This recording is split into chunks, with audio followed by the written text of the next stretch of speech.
നമസ്കാരം. ഇന്ന് നമ്മൾ നോക്കാൻ പോകുന്നത് ഒരു നൂറ്റാണ്ട് നീണ്ടുനിന്ന ഒരു കഥയാണ്. ഇന്ത്യയുടെ സ്വാതന്ത്ര്യത്തിനു വേണ്ടിയുള്ള ആ അവിശ്വസനീയമായ പോരാട്ടത്തിന്റെ കഥ. ഇതൊരു വലിയ ചോദ്യമാണല്ലേ.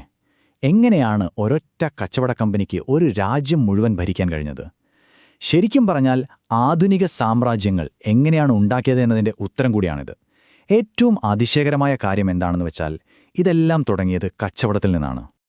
അപ്പോൾ ഈ ബ്രിട്ടീഷ് ഈസ്റ്റ് ഇന്ത്യ കമ്പനി ഇന്ത്യയിലേക്ക് വന്നത് വലിയ പടയും പടക്കോപ്പുകളുമായിട്ടൊന്നും അല്ലായിരുന്നു. അവരുടെ കയ്യിലുണ്ടായിരുന്നത് കച്ചവടത്തിൻ്റെ കണക്കുപുസ്തകങ്ങളായിരുന്നു. പക്ഷേ അവരുടെ യഥാർത്ഥ ലക്ഷ്യം വെറും കച്ചവടമായിരുന്നില്ല. അതിന് മുപ്പുറം ഇന്ത്യയുടെ സമ്പത്ത് മുഴുവൻ തങ്ങളുടെ നിയന്ത്രണത്തിലാക്കുക എന്നതായിരുന്നു. അതെങ്ങനെയാണ് അവർ ചെയ്തതെന്നല്ലേ? വളരെ സിസ്റ്റമാറ്റിക്കായിരുന്നു അവരുടെ പ്ലാൻ. ബ്രിട്ടനിലെ വ്യവസായങ്ങൾക്ക് വേണ്ട അസംസ്കൃത വസ്തുക്കൾ, അതായത് പരുത്തിയും നീലവുമൊക്കെ കുറഞ്ഞ വിലയ്ക്ക് ഇവിടെ നിന്ന് കൊണ്ടുപോയി. എന്നിട്ടോ ഇവിടെയുള്ള കർഷകരുടെ മേൽ താങ്ങാനാവാത്ത നികുതി ചുമത്തി. അതോടെ നമ്മുടെ കാർഷിക വ്യവസ്ഥ ആകെ തകർന്നു. പോരാത്തതിന് ബ്രിട്ടനിലുണ്ടാക്കിയ സാധനങ്ങൾ ഇന്ത്യൻ മാർക്കറ്റിൽ കൊണ്ടുവന്ന് വിറ്റു. സ്വാഭാവികമായും നമ്മുടെ നാട്ടിലെ കൈത്തൊഴിലുകാർക്കും മറ്റും പണിയില്ലാതായി. ചുരുക്കി പറഞ്ഞാൽ ഒരു കാലത്ത് ലോകത്തിന് മുഴുവൻ സാധനങ്ങൾ ഉണ്ടാക്കിക്കൊടുത്തിരുന്ന ഇന്ത്യ വെറും ബ്രിട്ടീഷ് സാധനങ്ങൾ വാങ്ങുന്നൊരു മാർക്കറ്റ് മാത്രമായി മാറി. ഈയൊരു വാചകം മാത്രം മതി ആ മാറ്റം മനസ്സിലാക്കാൻ. കച്ചവടത്തിന് അനുവാദം ചോദിച്ചു വന്നവർ പതിയെ ഇവിടുത്തെ നിയമങ്ങൾ ഉണ്ടാക്കുന്നവരായി മാറി. അപ്പോൾ അടുത്ത ചോദ്യം ഇതാണ്: വെറുമൊരു കച്ചവട കമ്പനി എങ്ങനെയാണ് ഇത്ര വലിയ രാഷ്ട്രീയ ശക്തിയായി മാറിയത്? അവർക്കെങ്ങനെയാണ് ഭരിക്കാനുള്ള അധികാരം കിട്ടിയത്?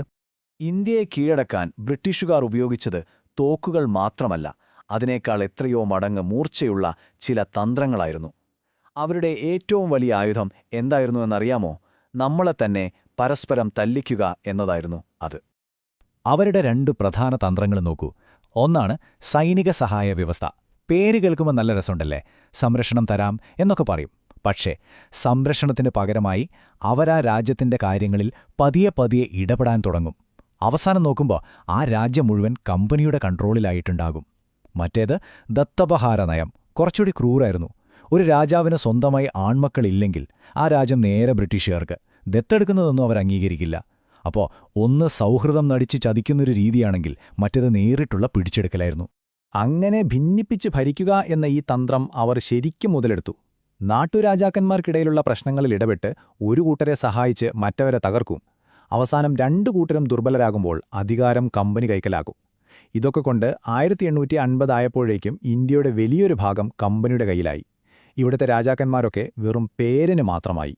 പക്ഷേ ഒരു നൂറ്റാണ്ടായി അടക്കിവെച്ച ഈ ദേഷ്യമെല്ലാം ഒരു നാൾ പൊട്ടിത്തെറിക്കേണ്ടതായിരുന്നു. ആ നിമിഷം വരികയായിരുന്നു. അതെ, 1857 ആ രോഷം ഒരു തീപ്പൊരിയായി ആളിക്കത്തി. ചരിത്രം അതിനെ ഇന്ത്യയുടെ ഒന്നാം സ്വാതന്ത്ര്യ സമരം എന്ന് വിളിച്ചു. എന്തിനായിരുന്നു ആ പൊട്ടിത്തെറി? അതിൻ്റെ പെട്ടെന്നുള്ള കാരണം ഒരു തോക്കിൻ്റെ തിരയായിരുന്നു. പുതിയ എൻഫീൽഡ് തോക്കുകളിൽ ഉപയോഗിക്കുന്ന തിരകൾ കടിച്ചു തുറക്കണമായിരുന്നു. ഈ തിരകളിൽ പശുവിൻ്റെയും പന്നിയുടെയും കൊഴുപ്പ് പുരട്ടിയിട്ടുണ്ടെന്നൊരു വാർത്ത പരന്നു. ഇത് ഹിന്ദു മുസ്ലിം സിപ്പായിമാരുടെ മതവികാരങ്ങളെ വല്ലാതെ മുറിവേൽപ്പിച്ചു. ആ ഒരൊറ്റ തീപ്പൊരി മതിയായിരുന്നു ഒരു വലിയ കലാപം തുടങ്ങാൻ.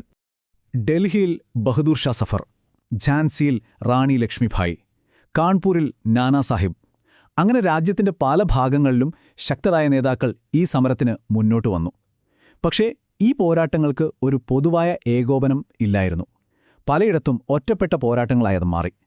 ബ്രിട്ടീഷുകാരുടെ കയ്യിൽ കൂടുതൽ മികച്ച ആയുധങ്ങളും സംഘടിത സൈന്യവുമുണ്ടായിരുന്നു. അതുകൊണ്ട് നിർഭാഗ്യവശാൽ ആ സമരം അടിച്ചമർത്തപ്പെട്ടു. അപ്പോൾ ഈ സമരത്തിനു ശേഷം എന്താണ് സംഭവിച്ചത്? ഒന്നാമതായി, ഈസ്റ്റ് ഇന്ത്യ കമ്പനിയുടെ ഭരണം അവസാനിച്ചു. അധികാരം നേരെ ബ്രിട്ടനിലെ വിക്ടോറിയ രാജ്ഞിയുടെ കയ്യിലെത്തി. അതായത് ഇന്ത്യ ഔദ്യോഗികമായി ഒരു ബ്രിട്ടീഷ് കോളനിയായി. പക്ഷേ ഇതിനെല്ലാം അപ്പുറം ഒരു വലിയ കാര്യം സംഭവിച്ചു. ഈ സമരം പരാജയപ്പെട്ടെങ്കിലും അത് ഇന്ത്യക്കാർക്കിടയിൽ ഒരു ഐക്യബോധമുണ്ടാക്കി. നമ്മളെല്ലാം ഒന്നാണ്, ഇന്ത്യക്കാരാണ് എന്നൊരു ചിന്ത ആദ്യമായി ശക്തമായി വരുന്നത് അപ്പോഴാണ്. തോക്കുകൊണ്ട് മാത്രം ഈ സാമ്രാജ്യത്തെ തോൽപ്പിക്കാനാവില്ലെന്നും പുതിയൊരു ആയുധം വേണമെന്നവർ തിരിച്ചറിഞ്ഞു. ആ പുതിയ ആയുധം രാഷ്ട്രീയമായിരുന്നു. ഒരു വലിയ സംഘടിത സാമ്രാജ്യത്തെ നേരിടണമെങ്കിൽ നമ്മളും സംഘടിക്കണം എന്ന തിരിച്ചറിവ് വന്നു. ആ ചിന്തയിൽ നിന്നാണ് 1885 ഇന്ത്യൻ നാഷണൽ കോൺഗ്രസ് എന്ന പ്രസ്ഥാനം ഉണ്ടാകുന്നത്. കോൺഗ്രസിന്റെ യാത്രയും രസകരമായിരുന്നു. തുടക്കത്തിൽ, അതായത് 1885 മുതൽ 1905 വരെ, അതൊരു മിതവാദി പ്രസ്ഥാനമായിരുന്നു. പരാതികളും അപേക്ഷകളുമൊക്കെ നൽകി പതുക്കെ മാറ്റങ്ങൾ കൊണ്ടുവരാനായിരുന്നു അവരുടെ ശ്രമം. എന്നാൽ പിന്നീട് തിലകനെ പോലുള്ള തീവ്രദേശീയവാദികൾ വന്നു. സ്വാതന്ത്ര്യമെന്റെ ജന്മാവകാശമാണ് എന്നൊക്കെ പറഞ്ഞ് അവർ സ്വയംഭരണം ആവശ്യപ്പെട്ടു. ഒടുവിൽ 1919 ഗാന്ധിജി വന്നതോടെയാണ് കോൺഗ്രസ് ശരിക്കും ഒരു ജനകീയ പ്രസ്ഥാനമായി മാറിയത്. അഹിംസയും നിയമലംഘനവുമൊക്കെയായി സാധാരണക്കാരും സമരത്തിന്റെ ഭാഗമായി. ഏറ്റവും വലിയ തമാശ എന്താണെന്ന് വെച്ചാൽ, തുടക്കത്തിൽ ബ്രിട്ടീഷുകാർ കരുതിയത് ജനങ്ങളുടെ ദേശം കുറച്ചൊന്ന് പുറത്തുവിടാനുള്ള ഒരു സേഫ്റ്റി വാൽവ് മാത്രമാണ് കോൺഗ്രസ് എന്നായിരുന്നു. പക്ഷേ ആ സേഫ്റ്റി വാൽവ് തന്നെയാണ് അവസാനം അവരുടെ സാമ്രാജ്യം തകർക്കാൻ കാരണമായത്. ഇനി നമ്മൾ മനസ്സിലാക്കേണ്ട ഒരു കാര്യമുണ്ട്. സ്വാതന്ത്ര്യത്തിലേക്ക് ഒരൊറ്റ വഴിയല്ല ഉണ്ടായിരുന്നത്. ലക്ഷ്യമൊന്നായിരുന്നു, സ്വാതന്ത്ര്യം. പക്ഷേ അവിടേക്കെത്താനുള്ള വഴികളെക്കുറിച്ച് പലർക്കും പല അഭിപ്രായങ്ങളായിരുന്നു. അതായിരുന്നു നമ്മുടെ സ്വാതന്ത്ര്യസമരത്തിന്റെ ഏറ്റവും വലിയ പ്രത്യേകതയും. ഈ 4 നേതാക്കളെ നോക്കൂ. 4 പേരും 4 വഴികളാണ് തിരഞ്ഞെടുത്തത്.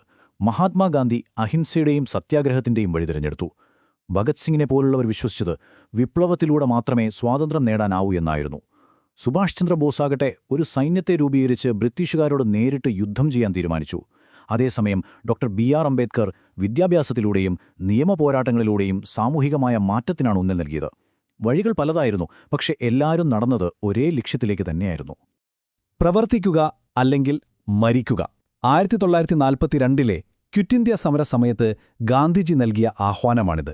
ഒന്നുകിൽ നമ്മൾ സ്വാതന്ത്ര്യം നേടും, അല്ലെങ്കിൽ ആ ശ്രമത്തിൽ മരിക്കും. ലക്ഷക്കണക്കിന് ആളുകളെ സമരത്തിലേക്കിറക്കിയ വാക്കുകളായിരുന്നു അത്. ഇൻകുലാബ് സിന്ദാബാദ്, വിപ്ലവം ജയിക്കട്ടെ. ഭഗത് സിംഗിനെ പോലുള്ള വിപ്ലവകാരികളുടെ മുദ്രാവാക്യമായിരുന്നു ഇത്. സ്വാതന്ത്ര്യം ചോദിച്ചു വാങ്ങേണ്ടതല്ല, പിടിച്ചെടുക്കേണ്ടതാണെന്നവർ വിശ്വസിച്ചു. ആ വിശ്വാസത്തിന്റെ തീയായിരുന്നു ഈ വാക്കുകൾ. ഡൽഹി ചലോ, ഡൽഹിയിലേക്ക് മാർച്ച് ചെയ്യുക. നേതാജി സുഭാഷ് ചന്ദ്രബോസ് തന്റെ ഇന്ത്യൻ നാഷണൽ ആർമിയോട് പറഞ്ഞ വാക്കുകളാണിത്. ഇന്ത്യയ്ക്ക് പുറത്തുനിന്ന് ഒരു സൈനിക ശക്തിയായി വന്ന് രാജ്യത്തെ മോചിപ്പിക്കുക എന്നതായിരുന്നു അദ്ദേഹത്തിന്റെ സ്വപ്നം. ആ സ്വപ്നത്തിലേക്കുള്ള ആഹ്വാനമായിരുന്നു ഇത്. അപ്പോ ഒരു ലക്ഷ്യം, പക്ഷേ ഒരുപാട് വഴികൾ.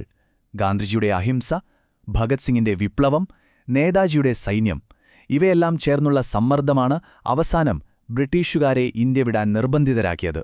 പക്ഷേ ശരിക്കുമൊന്ന് ആലോചിച്ചു നോക്കൂ, ഇതിൽ ഏത് വഴിയാണ് ഇന്ത്യയുടെ വിധി നിർണയിക്കുന്നതിൽ ഏറ്റവും വലിയ പങ്ക് വഹിച്ചത്? ഉത്തരം ഒന്നായിരിക്കില്ല, അല്ലേ? അതൊരു വലിയ ചർച്ചയ്ക്കുള്ള വിഷയമാണ്.